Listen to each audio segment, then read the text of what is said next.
What's up, everybody? Today I'm going to be doing a review for this film. You see behind me, Black Metal Veins, a film by Lucifer Valentine. Now, for those that don't know who Lucifer Valentine is, he is the director and creator of the Vomit Gore trilogy, Slaughtered Vomit Dolls, Regurgitated Sacrifice, Slow Torture Puke Chamber. Now, as well as Perfect Child of Satan. This film, I really enjoyed it. It's, no, I'm not going to go down that road. I really liked it. I really like documentaries that are different or, that really hit hard, make you feel fucking dirty after watching them, or, make you feel a certain feeling.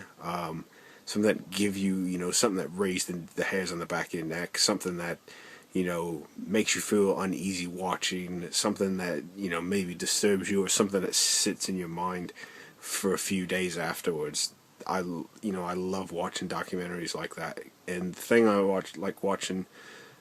why I like watching documentaries like that is because it's truthful, it's real. Some films will do that. I find nowadays, I'm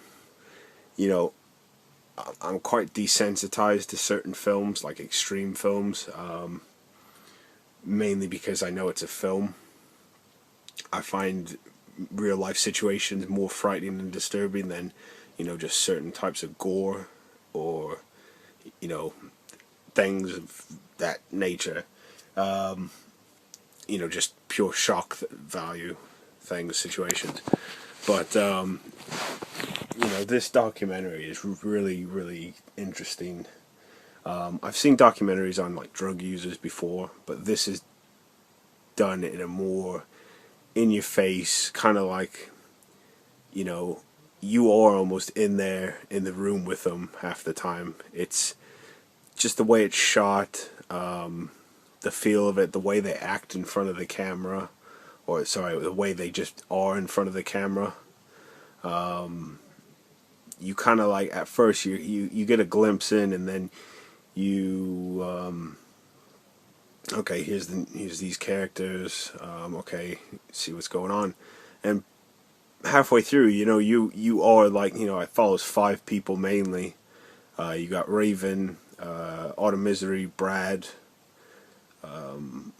Doom, and Mark. And Mark's the only one out of all 5 that doesn't do drugs. But there's almost a 6th member, you as the audience, as the viewer. Of course, you've got LV in the room interviewing with them, filming them, but his questions are, a lot of times, are quite, you don't realize he's in the room there. It's so, there's so much going on, and you're watching and taking it in, that you don't realize it's an interview, it's a documentary, whatever. But me personally, I felt I was in that situation almost from watching it. It was really well done, especially one of the, hopefully I'll remember to put spoiler alert on the titles, because I'm kind of going in a little bit deep into certain scenes. But towards the beginning of the film, when the performers first inject themselves with heroin, and there's this real chaotic, intense, couple minutes of, echoed voices and blurriness, and real kind of like editing effects to simulate like a high of drugs, I guess. I've never done heroin, so I wouldn't really know how it makes you feel, but from what I hear and read, it's euphoric, better than sex, whatever. I have no intention of ever trying that. But anyways, even if you don't like Lucifer Valentine's films, you could hate the guy, you could hate the films, whatever. There's one thing you cannot take from him or bash is his talent in editing and sound design, which definitely is proven in this documentary. I think it's fucking brilliant. The music, the sound design, the composition, it's really well done. Yeah, really, I was really looking forward to this, and it met my expectations. There's two scenes in particular that kind of stuck out, and they were a bit iffy. If you guys haven't seen it, when you do watch it, if you are watching this, even though it's a spoiler alert review, whatever we want to call it, there are two scenes that stuck out they were quite strong to me. One in particular I kind of seen through, and I did watch the special features, so I know a bit more in detail about those scenes. So it kind of was a bit of a relief in a way. If you've seen the film, you know what I'm talking about. If you've seen the special features as well. But yeah, it was just really good. As well, I seen another review of people talking about how they had respect for the people in this film for like not blaming society and stuff like that for their drug use. I gotta agree, because you know, I have a few friends that you know, they have their addictions, no matter what it is, if it's drugs or whatever. And I know a few people that, you know, moan and bitch about it ain't their fault, and it fucking is. You know, everything that comes into life is 9 times out of 10 by your doing.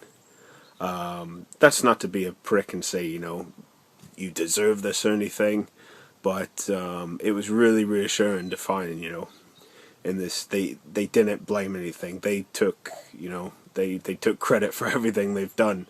The only downfalls about this documentary is I really wish there was more footage with Doom. I thought he was a very interesting dude. I like a particular scene with him, and he was talking about how he just had given up his black metal collection or his music collection because he wanted to give up all material possessions because he has nothing to prove. He knows where he is. I forget the exact quote. It was something like, he knows his standing, and that's nowhere, which was quite cool. But yeah, as well, Autumn Misery, what a character. Yeah, they're all, I mean, they're all interesting in their own ways. But yeah, just a really well put together, truthful documentary, and I gotta say, I really enjoyed it. If you haven't yet, check this out, and I'm pretty sure you won't be disappointed. Thanks for watching.